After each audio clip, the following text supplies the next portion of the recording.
Assalamualaikum warahmatullahi wabarakatuh. Alhamdulillah wassalatu wassalamu ala Rasulillah nabiyyina Muhammad ibn Abdillah. La haula wa la quwwata illa billah. Asyhadu an la ilaha illallah wahdahu la syarika lah wa asyhadu anna Muhammadan abduhu wa rasuluhu la nabiyya ba'dah. Rabbi syrah li sadri wa yassir li amri wa hlul 'uqdatam min lisani yafqahu qawli, amma ba'd. Mari kita awali pertemuan majelis kita pada sore hari ini dengan membaca kalimatul basmalah, dilanjutkan dengan dua kalimat syahadat dan doa raditu billah. Bismillahirrahmanirrahim. Asyhadu an la ilaha illallah wa asyhadu anna Muhammadar Rasulullah. Raditu billahi rabba wa bil islami dina wa bi Muhammadin nabiyya wa rasula. Rabbi zidni ilma warzuqni fahma. Amin. Dan dilanjutkan dengan doa Sayyidul Istighfar. Mari. Bismillahirrahmanirrahim. Allahumma anta rabbi la ilaha illa anta khalaqtani wa ana 'abduka wa ana 'ala 'ahdika wa wa'dika mastata'tu. A'udzu bika min syarri ma sana'tu. Abu'u laka bi ni'matika 'alayya wa abu'u bi dhanbi faghfir li fa innahu la yaghfiru dzunuba illa anta.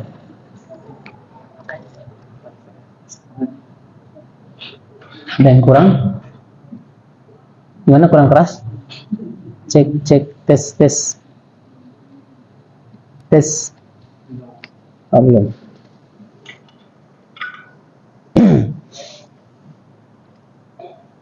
Cek.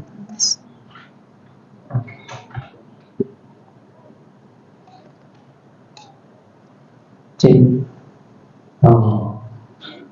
Ada yang beda? Insya Allah. Bisa gitu ya. Baik Bapak Ibu sekalian, jamaah rahimakumullah. Melanjutkan kajian rutin kita pada malam hari ini. Masuk materi bab apa ya kemarin? Haji ya. Haji dan umroh. Sampai mana kemarin hajinya? Syarat-syarat wajib haji sudah? Lupa ya. Kemarin kita sudah bahas haji belum? Sudah. Syarat wajib, hubungan haji dan umroh mungkin ya. Rukun haji sudah. Sudah kayaknya ya. Oh berarti sekarang ihram sekarang. Iya. Ihram adalah permulaan memasuki pekerjaan haji atau umroh. Memulai amaliyah ibadah haji. Jadi ihramlah diawali. Nah, sebagaimana kalau kita lagi sholat, itu kan diawali disebut dengan takbiratul ihram. Nah, itu permulaan. Tatkala kita mau sholat itu diawali dengan praktek takbiratul ihram. Begitupun demikian ketika ibadah haji maupun umroh. Jadi kain ihram ketika sudah niat memang mau hajinya yang mana nih? Kalau memang hajinya haji menyatukan antara haji dan umroh dijadikan satu, atau memisah umroh lebih dulu baru haji, atau haji dulu baru umroh. Nah, itu ada 3. Kalau menyatukan haji dan umroh dijadikan satu, maka disebut dengan haji ifrad. Haji ifrad. Seberapapun jarak waktunya ketika kita sudah berada di kota Makkah, ya, atau masih di Madinah, ketika sudah niat mau haji ifrad, masuk ke kota Mekah, sudah menggunakan kain ihram. Berapa lama? Ya terserah. Kalau memang dia di Masjidil Haram atau di daerah Mekah, di kota Mekahnya selama 2 bulan, ya 2 bulan itu dia menggunakan kain ihram. Awal permulaannya itu adalah mulai dari tanggal berapa? Selesai bulan Ramadan, dari Syawal. Dari Syawal itu sudah mulai boleh niat haji. Syawal, terus apa lagi? Dzulqa'dah, Dzulhijjah. 3 bulan itu. Jadi masuk bulan Syawal, kita sudah niat haji. Maka kalau pas lagi mau masuk kota Mekah, kita sudah pakai ihram. Nggak boleh dilepas. Nggak boleh dilepas. Tahu kan ihram? Yang putih itu? Itu selama sampai musim haji tiba. Haji ifrad. Tidur pakai ihram, makan pakai kain ihram, apalagi semua sehari-harinya nggak pakai pakaian selain 2 helai kain itu. Kemudian kalau hajinya umrah dulu baru haji, ini disebut dengan haji tamattu. Nah, ini yang digunakan oleh kebanyakan haji dari Indonesia, haji tamattu. Tapi kalau haji tamattu wajib membayar dam. Apa itu dam? Denda. Ini mohon maaf, saya itu sensitif sama debu. Sedikit aja debu langsung gini, masya Allah. Nggak apa-apa, alergi saya. Debu sama dingin. Ini terasa. Atau ada mic di sini. Nah, ini mic ini ada debunya, udah kena. Terus, mohon maaf. Haji tamattu wajib bayar dam tamattu. Umroh dulu, selesaikan umroh tamattu, umroh haji tamattu. Setelah umroh tahallul itu langsung bebas, mau pakai ihram apa dilepas. Pas mau ke Masjidil Haram pakai ihram boleh. Di luar itu gak masalah. Kemudian ada haji dulu baru umroh. Ini disebut dengan haji apa? Haji qiran. Haji qiran itu haji dulu. Nah, ini juga digunakan sama orang Indonesia. Bagi yang kloter terakhir. Jadi kloter terakhir itu udah datangnya tuh mendekati waktu musim haji. Nah, baru haji dulu diselesaikan, umrohnya setelah haji. Gitu ya. Ada yang sudah pernah haji di sini? Bapak Ibu? Oh, belum? Berarti masih ngawang. Alhamdulillah. Mohon maaf. Gak apa-apa.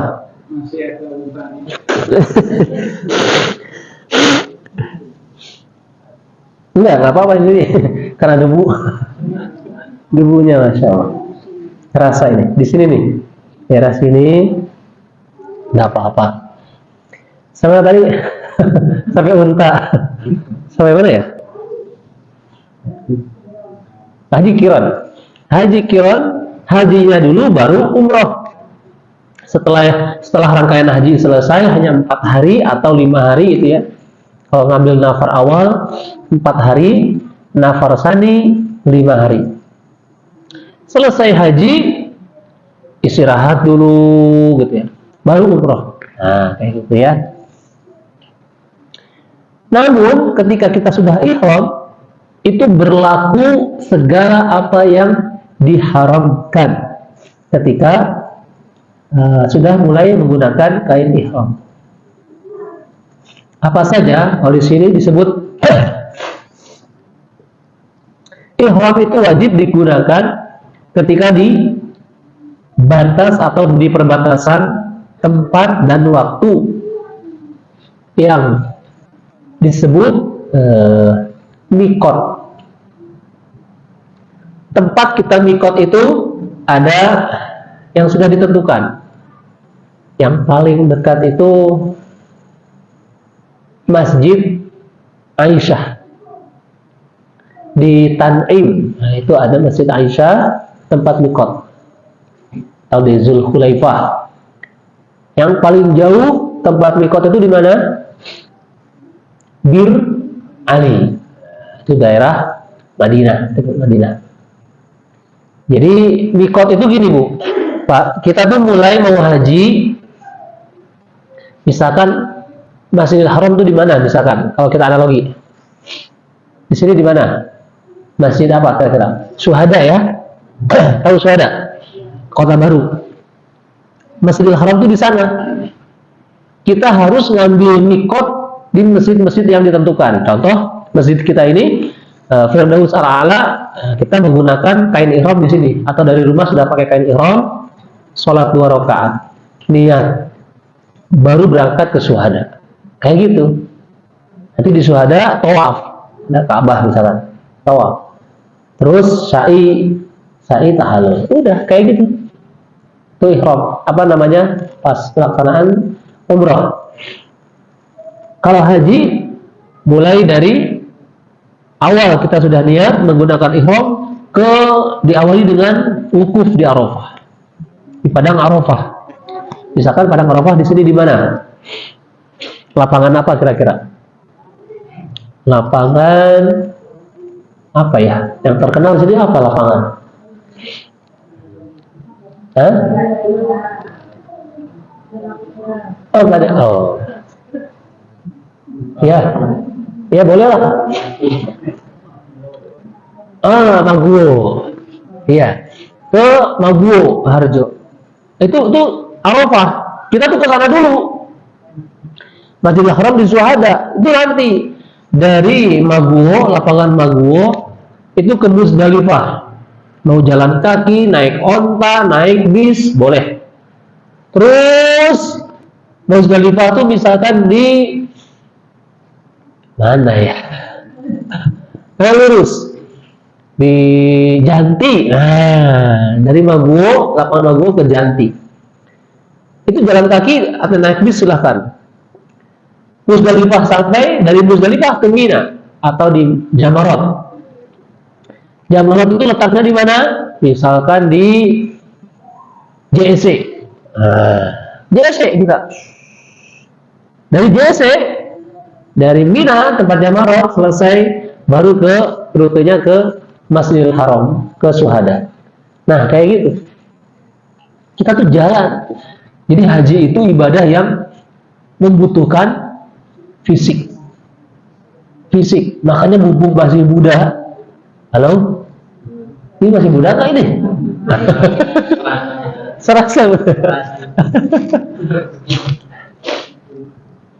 Ayo betulan ini. Jadi ternyata fisik. Makanya jamaah-jamaah haji itu kebanyakan orang-orang tua di sana. Bukan hanya dari Indonesia, dari luar negeri manapun, Aljazair. Nah, yang tahun ini kemarin jamaah tertua itu dari Aljazair. Ya, jamaah paling tua. Umurnya berapa ya? Di berita itu ada.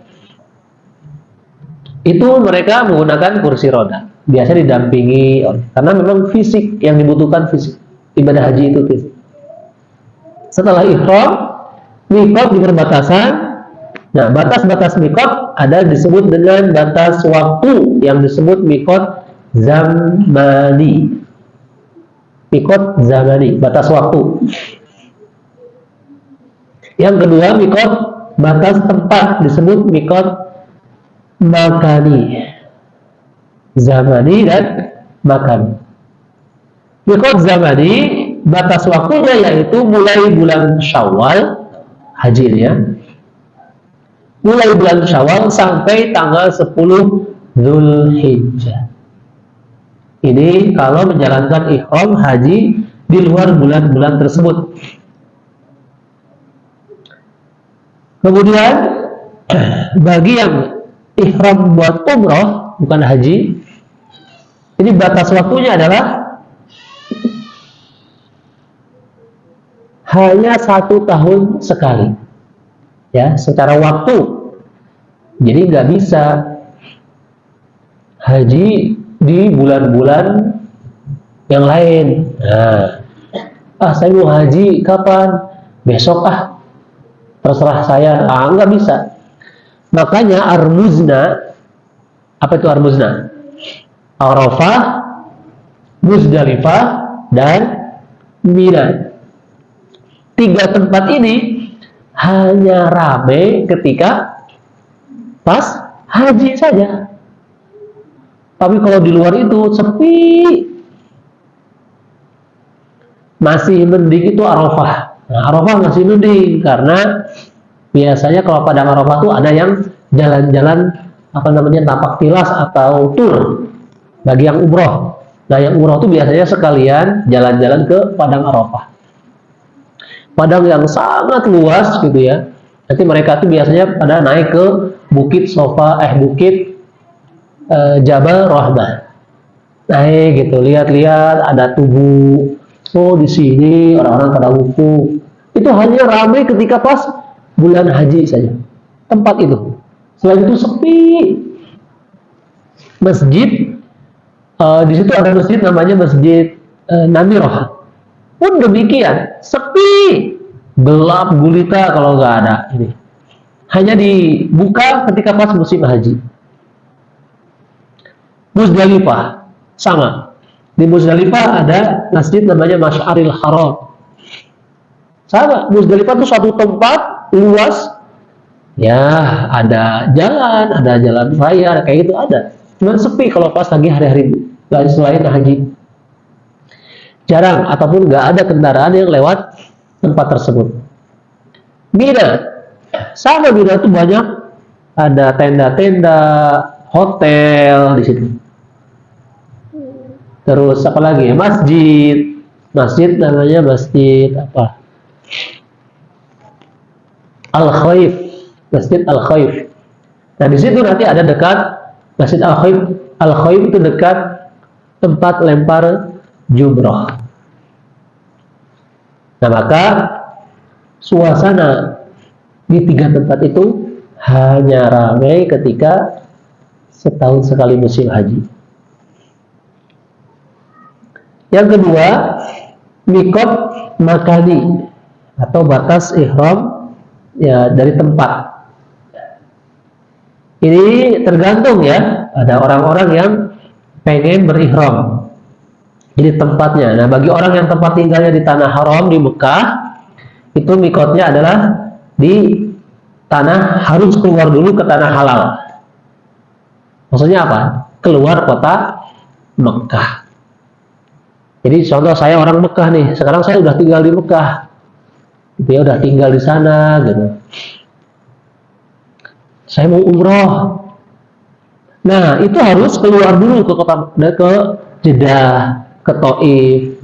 Hanya keluar naik motor, naik mobil, nggak apa-apa. Keluar dulu, sudah ada di Taif nih, udah perbatasan, masuk lagi, kayak gitu. Itu harus seperti itu.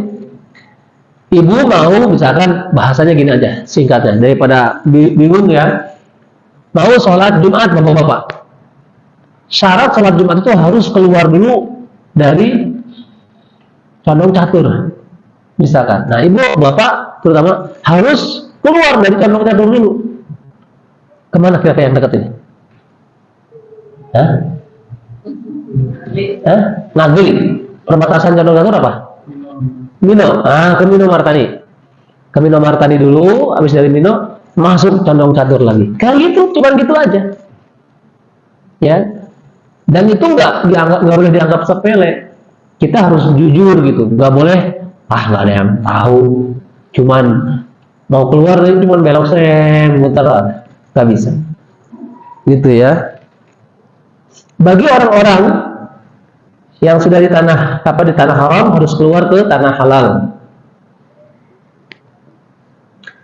Nah, tanah halal biasanya dipergunakan untuk berumroh. Tanah halal buat berumroh di sini apa saja? 1 Ji'ranah, tempat-tempat mikot. Kemudian Tan'im, itu di kota Mekah. Kemudian Hudaybiyah, ada 3. Hudaybiyah ini kalau jalannya tuh dekat Syari Al-Mansur. Kalau Tanim itu di jalan mana ya, Syariah? Nah itu di 3 tempat tersebut. Maksudnya gini, kalau di sini Masjidil Haram, ibu bapak harus mampir dulu ke masjid mana, di sini masjid terdekat, masjid A, masjid B, masjid C, kayak gitu. Harus ke sana dulu untuk ngambil mikot. Nah, bagi yang sudah ihram, untuk ihram haji yang bertempat tinggal di kota Mekah, maka dia harus berangkat ke Arafah, berihram mulai dari rumahnya sendiri. Jadi dari rumah sudah pakai ihram, langsung ke Arafah. Ngapain sih di Arafah? Hanya diam. Tapi dengan banyak amalan. Ya, diawali dengan khutbah. Waktu zuhur, waktu zawal, itu nanti kita ngedengerin khutbah. Baik dari ustadz-ustadz, kelompok-kelompok kecil, atau kalau nggak dapat khutbah, kita buat sendiri. Ada 3 orang, ya udah kita khutbah. Saya yang khutbah, dengerin ya, kayak gitu. Nah, kalau khutbah memang mau dengerin Imam Masjidil Haram, itu di Masjid An-Namirah. Nah, di Masjid An-Namirah jadwalnya khotibnya adalah Imam Masjidil Haram. Nah, kemarin waktu saya haji kemarin ini yang terjadwal itu adalah Syekh Mahir Al-Muaikli. Beliau lah yang bertugas, saya sebagai jamaah menyimak khutbahnya. Setelah mendengar khutbah, sholat 2 rakaat, zuhur 2 rakaat, asar 2 rakaat, dijamak. Sholatnya dijamak. Jadi pas habis khutbah selesai, udah kayak sholat Jumat gitu. Orang berdiri 2 rakaat selesai, tahiyat, dikosor. Jadi dijamak takdim kosor. Ya, zuhur dulu 2 rakaat selesai, diri lagi nanti dikumandangkan 2 rakaat asar selesai. Setelah itu ngapain? Udah mau kemana terserah. Yang penting di Arafah diam, baca Quran bagus, wiridan bagus, berdoa silahkan. Di situ tempat mustajab, waktu mustajab di padang Arafah. Kalau bisa nggak terhalang apa-apa, karena panas sekali padang Arafah itu, apalagi tengah-tengah terik matahari. Itu kalau nggak kuat, masuk ke tenda, diam dulu santai gini, ngobrol-ngobrol, tidur boleh. Kayak gitu, hanya kayak gitu, kayak camping. Orang-orang camping gimana ya?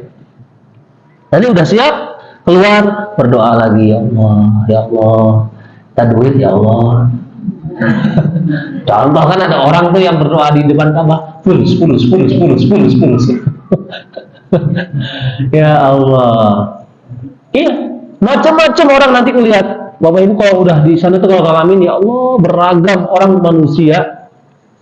Ada yang iya tuh, ada yang santai, ya tidur, ngorok, kayak gitu. Tuh ada yang bener-bener nangis, menghadap kemana saja. Bagusnya kan menghadap kiblat, nangis. Ada yang bengong aja gini. Ada yang bawa terang tuh, bawa lauk nasi apa gitu ya. Duduk, ayo sini makan. Melihat tuh beragam manusia. Ya, ketika di Arafah. Cuman sayang, rugi ketika menyia-nyiakan. Selanjutnya, adapun orang-orang yang datang dari luar tanah haram, ada 5 lokasi batas untuk ngambil mikot. Ya, yang pertama Dzul Khulaifah, yang sekarang disebut dengan Bir Ali. Nah itu ya, jadi yang dari Madinah. Kemudian yang kedua Juhfah. Sekarang mikot orang-orang ini di jurusan Mesir, Syam, Maghribi. Jadi jalurnya arahnya orang-orang Mesir gitu. Syam, Palestina. Yang ketiga Qarnil Manazil disebut. Qarnil Manazil ya masjid di situ. Ini mikotnya orang-orang yang dari arah Najd. Najd ini Iran, ya sekarang. Terus yang keempat, zatu irqan, zatu irkin, orang-orang yang dari arah Irak, Irak, zatu irqin. Dan yang kelima yang terakhir, yalamlam. Yalamlam ini orang-orang yang jurusan dari Yaman, India, gitu ya, termasuk Indonesia. Bahkan bisa mikotnya itu ngambilnya di atas pesawat terbang, bisa. Cara mengerjakan mikot gimana? Yaitu langsung terlebih dahulu bersihkan badan, mandi, ya, mandi seperti mandi wajib, mandi junub, potong kuku dan sebagainya, sudah selesai berwudu, baru pakai ihram bagi laki-laki. Bagi yang perempuan pakai biasa, yang penting tertutup aurat semuanya kecuali telapak tangan dan wajah. Oh, berarti kalau pas yang sehari-harinya dia pakai apa, niqab gini, pakai cadar, dibuka. Boleh menggunakan cadar yang ini kayak topi, model topi kesini panjang, nah ini ditutup kesini ya. Jadi tertutup, tetap tertutup wajahnya. Boleh. Nggak boleh pakai masker, nggak boleh. Jadi pakai pakaian apapun namanya, kalau menyentuh wajah gini, maka kena dam. Kita lagi umroh atau haji, nah ya, nutupin wajah kita begini aja, kena dam. Bapak-bapak kan nggak boleh laki-laki itu pakai peci atau apa ya, penghalang, nggak boleh. Kalaupun pakai payung kan jarak, ada jarak payung jauh gini. Ini nggak boleh nempel kena kepala. Tapi nggak sadar kain ihram kita bapak-bapak nih ditutupin ke sini karena panas, tutupin gini. Maka kena dam. Coba. Apalagi banyak garuk, ada jerawat, keluar darahnya, kena dam. Garuk, rontok rambutnya, berapa helai, kena dam. Kena dam itu ngapain sih? Bayar denda 1 ekor kambing. Nah. Wah, iya. Tapi kalau yang damnya dam khiyar, itu bisa pilih, ya. Bisa ngasih makan, minimal ngasih makan apa namanya, orang-orang Mekah, ahli Mekah, ya. Kalau dirupiahkan atau direalkan itu 60 real atau 100 real totalnya. Terus kalau enggak puasa. Jadi di sini di masjid di tanah suci puasa 3 hari. Nanti ketika pulang ke tanah air puasa 7 hari. Tuh, pilih. Gitu ya. Tapi kalau yang damnya dam bukan yang bukan khiyar pilihan, maka harus motong 1 ekor kambing damnya. Jadi kita tuh ketika punya kesalahan nggak mabit di Mina, contoh. Nggak mabit itu nggak diem, nggak tidur di Mina. Males ngapain tidur di Mina, di hotel gitu. Contoh, itu kena dam. Ayo. Kena dam, harus bayar denda 1 ekor kambing. Gitu ya. Nggak apalagi contoh yang wajib. Pokoknya kalau melanggar aturan bayar dam. Tuh haji, tapi kan nggak ada yang tahu, Allah Maha tahu, kayak gitu, ya. Ya sudah, ini ketika sudah pakai ihram, sholat 2 rakaat di masjid, selesai sholat berangkat menuju Mekah Arafah atau Arafah kalau pas haji. Jika hendak berumroh saja, maka niatnya cukup labbaika umrata, labbaika umrah. Kemudian Allahumma inni nawaitul umrah wal haji dan sebagainya, itu masalah niat boleh dilafalkan boleh tidak. Kalau misalkan niat haji dan umrohnya sekali saja, maka labbaika umrata wa hajjan, labbaika umratan wa hajjan. Kalau misalkan ihram haji saja, labbaika hajjatan. Kayak gitu ya. Itu niat ketika pas mulai mau berangkat ke mana? Ke haji, ke Arafah. Terakhir, larangan-larangan dalam ihram. Satu, bagi laki-laki memakai pakaian yang jahit, ada jahitannya. Nggak boleh. Pakaian daleman gitu ya, nggak ketahuan kita pakai daleman, kena dam. Oh, repot ya. Enggak repot. Jadi laki-laki harus telanjang semuanya. Hanya ditutupi sehelai kain di bawah dan di atasnya. Dah, kayak gitu. Yang kedua, bagi laki-laki menutup kepala, bagi wanita menutup muka dan telapak tangan kena dam. Jadi bagi laki-laki ini pakai peci aja. Udah pakai kain ihram, berangkat, ada peci, nemu peci dipakai kayak gini, nggak sengaja, kena dam. Dibuka sana dia, astagfirullah, saya nggak tahu, kenapa? Tadi saya pakai ini, nah berarti 2 kali. Jadi kalau sering gini, 3 kali, 4 kali, 5 kali, dia harus bayar dam selama sebanyak. Wah, ngeri ya. Kalau nggak tahu ilmunya. Iya, gitu. Terus memakai harum-haruman wewangian, nggak boleh. Ya, baik di badan, di rambut, di pakaian, nggak boleh.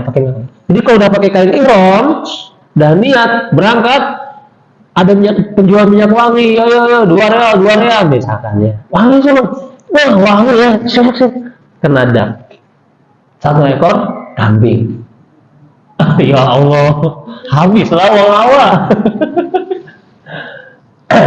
Terus apa lagi? Memotong kuku, nggak boleh.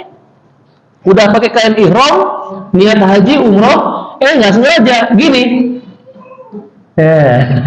Mainin kuku, gitu. Kena dam. Apalagi memotong, menggunting, menghilangkan rambut di kepala, di ketiak, di badan, di kaki, dicabut, main, cek. Kenapa itu? Rambut, kena dam. Bayar, ya. Apalagi memburu binatang, ya, yang halal dimakan. Memburu binatang yang halal dimakan. Jadi yang selain dimakan nggak masalah, tapi jarang ya kalau di sana.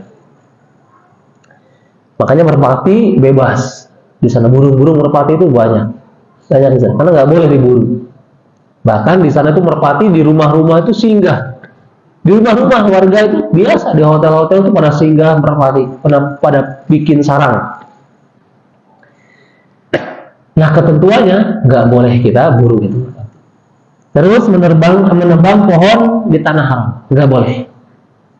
Wah, nebang pohon, jalan ada pohon ngalangin, patahin gitu aja, nggak boleh.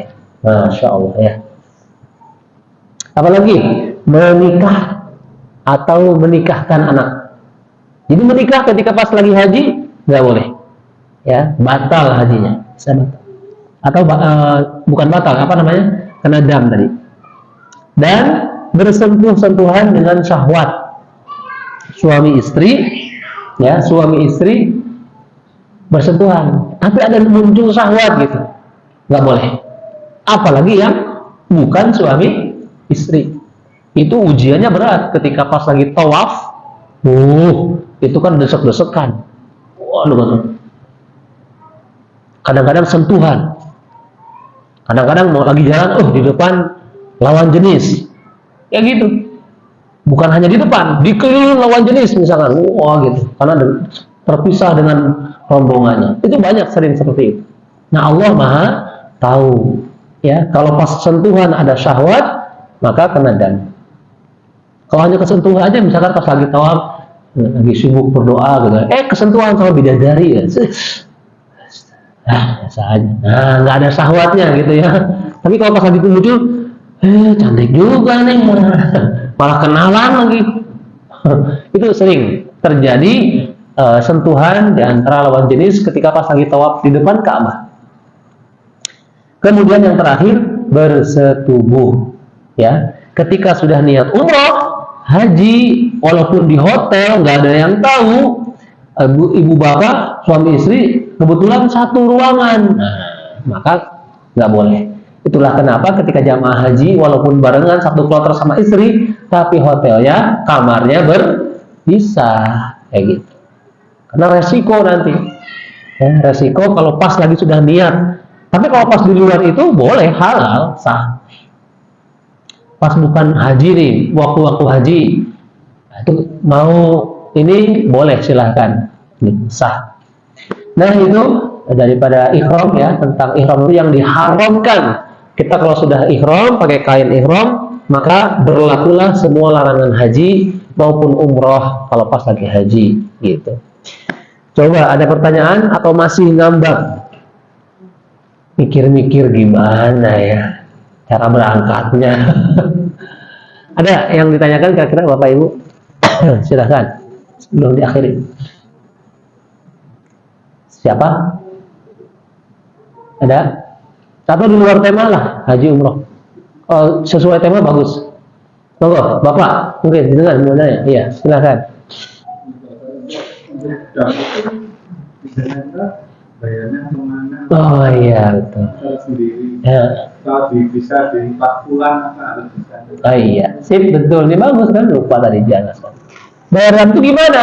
Bayar dam itu bisa dikoordinir sama panitia ada. Atau misalkan kita punya kenalan langsung, boleh.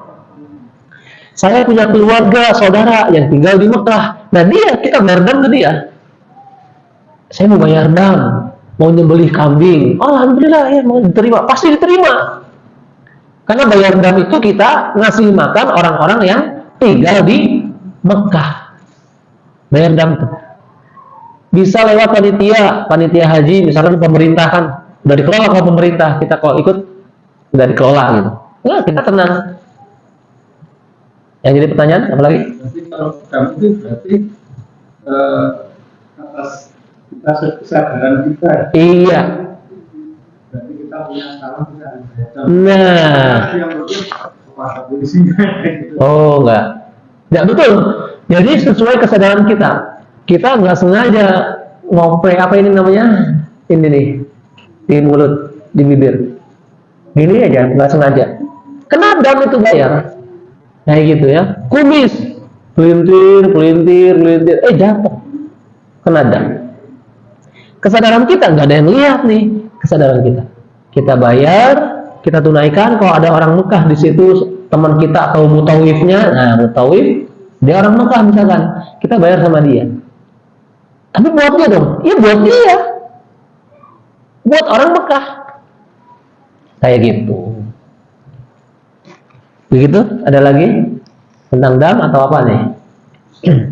Monggo.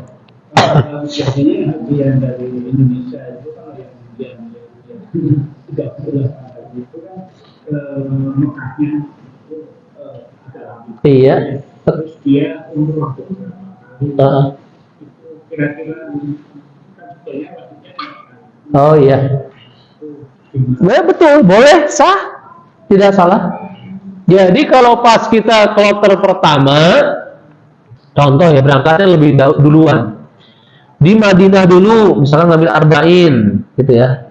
Nah, 8 hari. Udah selesai dari Madinah ke Mekah berangkat. Di Mekah kita puas-puasin lah umroh berkali-kali, boleh. Wajibnya hanya sekali. Umroh yang mana dulu? Umroh buat diri kita dulu. Buat haji tamatu. Haji tamatu itu artinya haji tamasya, haji santai-santai artinya. Jadi kita tuh setelah umroh, haji tamatu, lepas ihram selesai, udah mau pakai baju apa aja bebas, selama menutup aurat. Jalan-jalan, besok mau umroh lagi kita, niat mikot lagi, umroh buat diri kita, boleh. Atau ngebadalin siapa? Almarhum ibu, almarhum ayah, almarhum saudara gitu ya, dibadalin. Boleh. Jadi tamasya, jadi kita bebas mau umrah berkali-kali. Yang penting nanti musim haji kita jaga stamina, itu aja. Ya iya nanti semangat di awal mau umrah berkali-kali, pas mulai haji sakit. Jangan ya. Jadi haji itu waktunya tak hanya tertentu, bukan. Nah, kalaupun kita sakit, itu nggak ada kita yang namanya sendirian, nggak ada. Pasti akan ada orang yang nolongin. Ayo kita berangkat. Ada yang berani ngegendong pun, iya. Nggak mikir. Karena perjuangan tuh bareng-bareng ketika haji itu, masya Allah. Sampai dokter pun nanti kalau pas ada pasien di rumah sakit di Mekah, kalau pas udah musim haji masuk di Arafah, itu pasien langsung dibawa ke Arafah. Dibawa ke Arafah. Pakai ambulan dalam kondisi diinfus, gitu. Dibawa. Kalau dia nggak sadar dalam kondisi pingsan, itu nanti dibawa ke Arafah, dipukul-pukulin. Ayo sadar gitu. Bangun gitu. Yang penting sadar. Ini berapa? 1. Istighfar, astagfirullah. Pingsan lagi. Ya, udah. Berarti dia sudah wukuf. Sudah sah hajinya. Sampai segitunya. Iya. Gitu ya. Makanya butuh persiapan yang benar-benar. Nah, kemarin pengalaman saya ngedrop menjelang 4 hari menjelang haji, saya sakit lagi. Awalnya sakit ya 5 hari, keluar mimisan kayak gitu ya, batuk. Ya biasa penyakit di situ biasa kayak gitu. Nah, yang keduanya menjelang haji saya sakit, istirahat total. Banyak zikir, ya istirahat aja di kamar. Biasa aja gitu, dipijitin sama teman. Nah, 1 hari sebelum besoknya haji, pada haji tanggal 9 Zulhijjah, alhamdulillah sudah fit lagi. Sudah fit, makan sudah banyak lagi, alhamdulillah. Besoknya pelaksanaannya jalan kaki semuanya lancar tanpa hambatan, alhamdulillah. Jadi persiapannya memang betul-betul begitu. Masih ada yang mau haji? Maksudnya yang mau nanya? Yang di belakang, ibu-ibu mungkin. Emang satu lagi. Waalaikumsalam.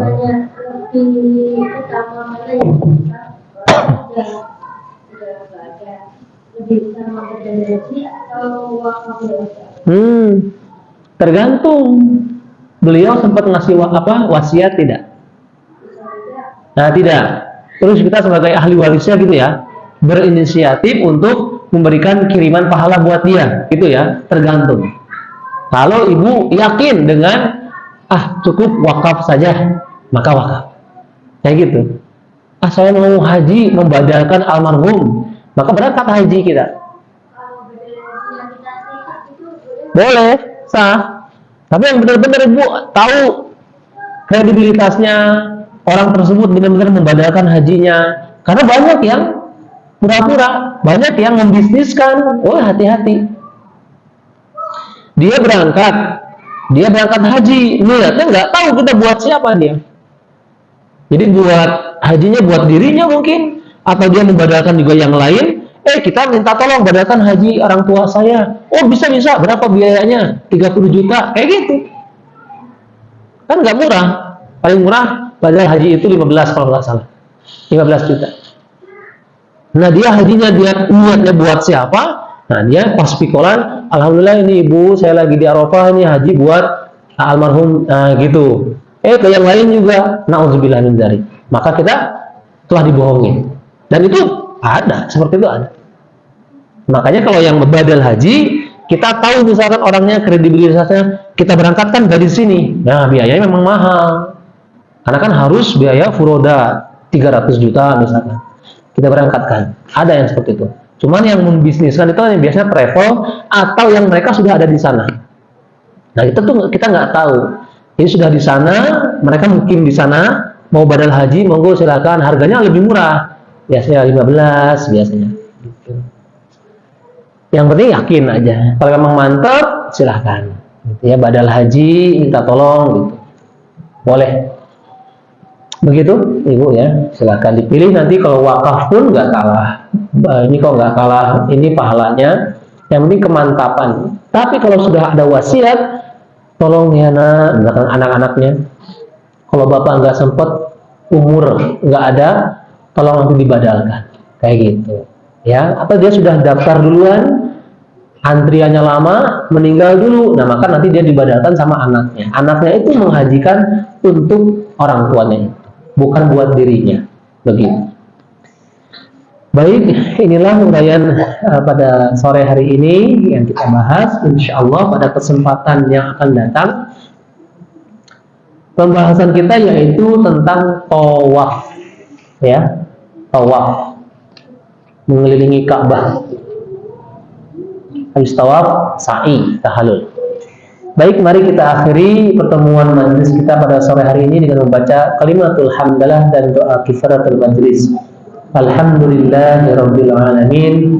Subhanakallahumma wa bihamdika asyhadu an la ilaha illa anta astaghfiruka wa atubu ilaik. Akhirul kalam, wassalamualaikum warahmatullahi wabarakatuh.